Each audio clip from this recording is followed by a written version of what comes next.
Story 1. The Man at the Side Gate. I used to think the security cameras around my house were mostly for peace of mind. I lived with my wife and our 8-year-old daughter in a quiet neighborhood. Nothing ever really happened there. People walked their dogs, kids rode bikes. The worst thing anyone had ever complained about was someone stealing a package from a porch. So when I installed 4 security cameras around our house, I wasn't expecting anything serious. I just wanted to know what was happening outside when we weren't home. One camera pointed at the driveway, one covered the front door, one watched the backyard, and the last one was aimed at the narrow gate beside our house. For the first few months, I barely paid attention to them. Then one morning, I got a motion alert. It was 8:14 a.m. I was working from home when my phone buzzed. Motion detected, side gate. I opened the camera. Nothing, the gate was closed. The walkway was empty. I watched the recorded clip. There was a shadow moving across the screen. It lasted maybe 2 seconds. I couldn't see a person. I assumed it was an animal, a cat maybe. I deleted the notification and went back to work. 3 days later, it happened again. Same camera, same gate. This time, the alert came at 2:41 a.m. I was asleep. My wife was working a night shift at the hospital, so I was alone in the house with my daughter. I opened the footage. The side gate was closed. But something was wrong. The camera was pointing slightly downward. I knew I hadn't moved it. I checked the previous recording. The camera was in its normal position. Then I saw something. For about 1 second, a dark shape appeared directly in front of the camera. It was so close that I couldn't see the person's face. Just part of a jacket and what looked like a hand. I sat up in bed. I checked the other cameras. Front door, nothing. Driveway, nothing. Backyard, nothing. I looked at the side camera again. The person was gone. I told myself it was probably some teenager messing around. Maybe someone had walked through the neighborhood at night. I didn't want to overreact.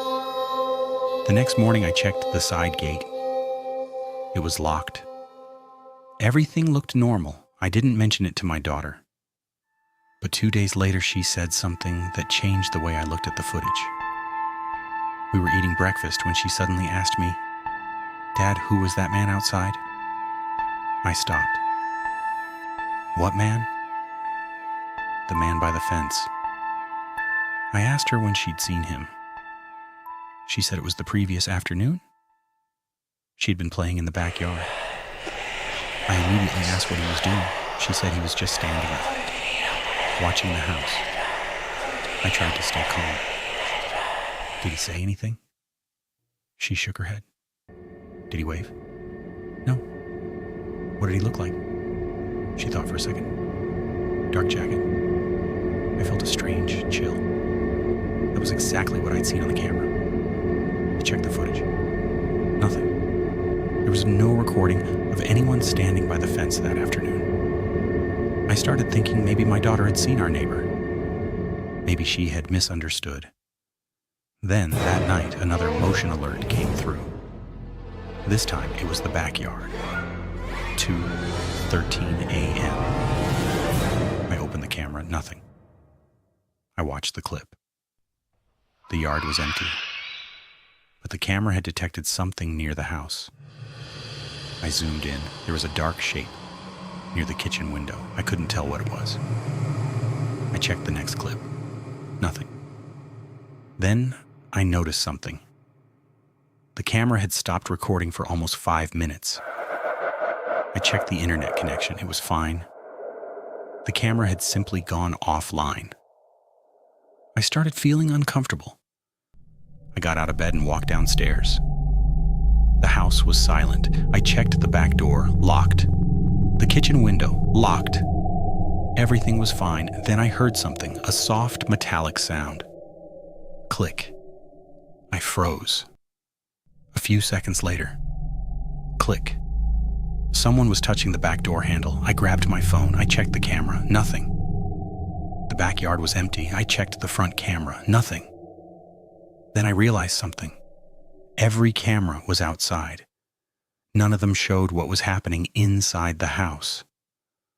I grabbed my wife and daughter and locked us in the bedroom. I called the police. While we waited, I started going through the old recordings. That's when I found him. The same man had appeared several times, not once, not twice, at least 7 times. He had been walking around our property for almost 2 weeks. Sometimes he stood near the fence, sometimes he walked past the side gate, and sometimes he simply stood there, watching the house. I found the footage from the day my daughter saw him.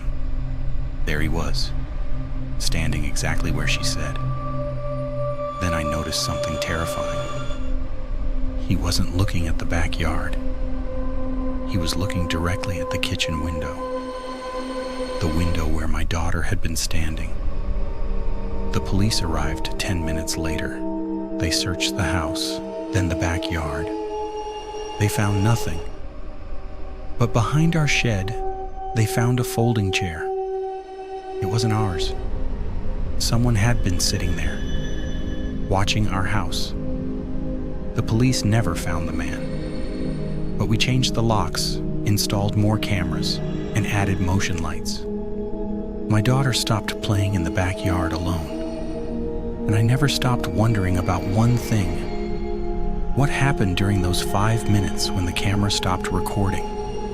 Because sometimes I wonder if the man was simply standing in a blind spot, or if he had gotten much closer than we ever realized. Story 2, the camera in the hallway. This happened to my sister a few years ago. She lived alone in a small apartment on the 3rd floor of an old building. She worked from home and didn't really go out much. Her apartment wasn't fancy, just a bedroom, living room, kitchen, and a long hallway connecting everything. She had a security camera facing the front door. It was mostly there because packages kept disappearing from the hallway. The camera recorded whenever it detected movement. For months, nothing unusual happened. Then one Tuesday night, she received a notification. Motion detected. She opened the app. The hallway outside her apartment was empty. She assumed it was another resident. The next morning, she noticed something strange. A small object on the floor near her front door had moved. It was a pair of shoes. She normally kept them against the wall. Now they were sitting in the middle of the hallway. She thought maybe she'd moved them herself. She didn't remember doing it. A few days later, another notification appeared. 3:18 a.m. Again, the hallway was empty. But this time, the apartment door handle moved. Just slightly. Someone had tried the door. She called the building manager. He told her it was probably a neighbor. Maybe someone had gotten the wrong apartment. That explanation made sense. Until it happened again. Same time. 3:18 a.m. The handle moved, then stopped. My sister watched the recording several times. She couldn't see anyone, but she noticed something. The motion detection had started before the handle moved. That meant someone had been standing just outside the camera's view, very close. She became nervous, so she started locking the deadbolt every night. She also began checking the camera before going to sleep. For the next week, nothing happened. Then one morning she woke up and noticed something. The kitchen cabinet was open. She was sure she'd closed it. She checked the camera. Nothing. The camera only showed the front door. She started wondering if she was becoming paranoid. Maybe she had forgotten. Maybe she'd left the cabinet open. But then she noticed something else. The glass was missing from the kitchen. She found it later. It was sitting on the counter. She had no memory of putting it there. That night she called me. She told me everything. I asked her if she wanted to stay at my place. She said no. She didn't want to feel afraid in her own apartment. So I told her to call me if anything happened. Around 2 a.m., my phone rang. It was my sister. She was whispering, "Someone is here." I sat up immediately. "What do you mean?" "I heard something." I asked her to lock herself in the bedroom. Then I told her to call the police. She said she already had. While she waited, she opened the security camera app. She wanted to see if anyone was outside. That's when she noticed something. The camera was recording, but the hallway was empty. Then she heard a sound from inside her apartment, a quiet floorboard creaking. She stopped breathing. She was sitting on her bed. The bedroom door was open. She could see the hallway. Nothing moved. Then another sound, a very soft step. Someone was walking inside the apartment. She grabbed her phone. She didn't dare leave the bedroom. Then she noticed something on the camera. The front door was still locked, which meant whoever was inside hadn't entered through the front door. The police arrived a few minutes later. They searched the apartment. They found nobody. But one officer noticed something behind the washing machine. There was a small gap in the wall, an old maintenance access panel. It wasn't properly secured.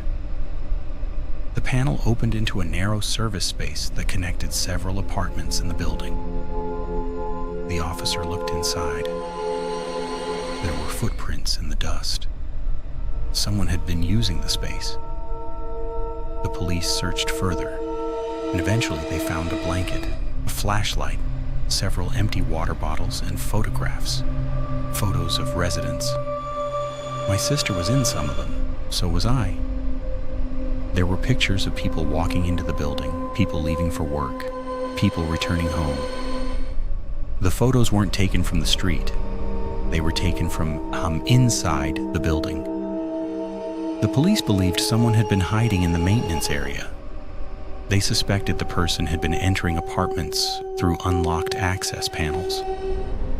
My sister had no idea how long it had been happening. But then the police showed her something.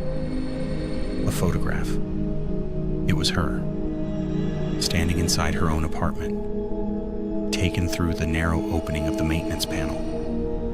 She was looking at her phone. She had no idea anyone was there. She moved out 2 weeks later. The building manager had the entire maintenance system inspected. The police never found out exactly who had taken the photos. But my sister still thinks about something. The camera had been recording the front door every night. She thought that meant she was protected. But the person wasn't using the front door. They were already inside the building, and possibly already inside her apartment. Story 3. Someone was checking my windows. I live alone. I've lived alone for almost 6 years, and normally I like it. My house is in a quiet area outside the city. There are no apartment buildings nearby, no busy streets, just houses and a lot of trees. I had a security camera system installed after a neighbor's garage was broken into. I had 3 cameras, one at the front, one at the driveway, and one covering the backyard. I never really thought about them until one Friday night. I got a notification at 11:47 p.m. Motion detected. Backyard. I opened the footage. Nothing. I watched it twice. Then I noticed something. The motion detection box was directly next to my bedroom window. I looked outside.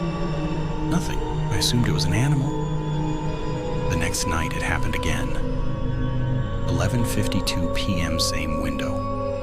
This time I checked the footage more carefully. For a fraction of a second, I saw something. A person. standing near the window. I couldn't see their face. They were wearing dark clothing. I immediately called the police. An officer came by and walked around the property. He didn't find anyone. He told me it was probably someone cutting through the neighborhood. I wanted to believe him. But the next night, it happened again. 11:49 p.m., same window. I started checking the camera every night.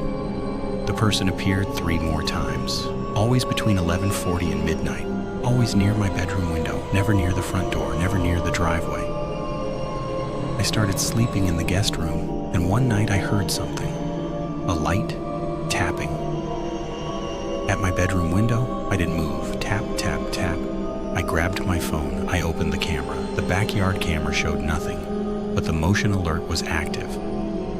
I realized the person was standing directly underneath the camera, too close to be seen properly. I turned on every light in the house. Then I called the police. When they arrived, the person was gone, but they found footprints in the grass. The next morning, I reviewed the footage. That's when I noticed something I'd completely missed. The person wasn't simply standing outside my bedroom window. They had been checking it. Every night, they would walk up to the window, look inside, then walk away. One night, they actually tried the window. They lifted the bottom frame. It was locked. They tried again. Then they walked away. I watched the footage several times, and then I saw something that made me sick. The person wasn't a stranger, at least not completely. It was my former neighbor. He had moved away 6 months earlier. I knew him. I'd spoken to him many times. He had even helped me carry furniture once. I called the police again. They went to his old address. He wasn't there. Then they checked his vehicle. He was arrested a few days later for an unrelated incident. During the investigation, police discovered that he had been watching several houses in the area. He had been following people, taking photographs, and keeping notes about their schedules.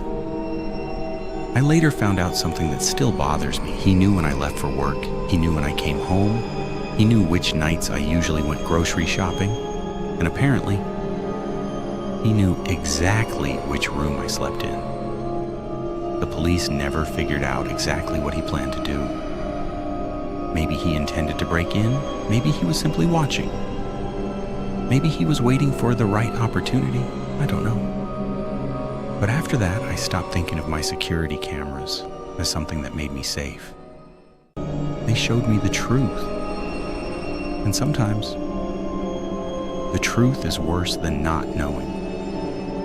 Because now, whenever I walk into my bedroom at night, I look at the window. I know it's locked. I know there are cameras outside. But I still think about those recordings. The same person, standing just outside, watching me sleep. And I keep coming back to one question.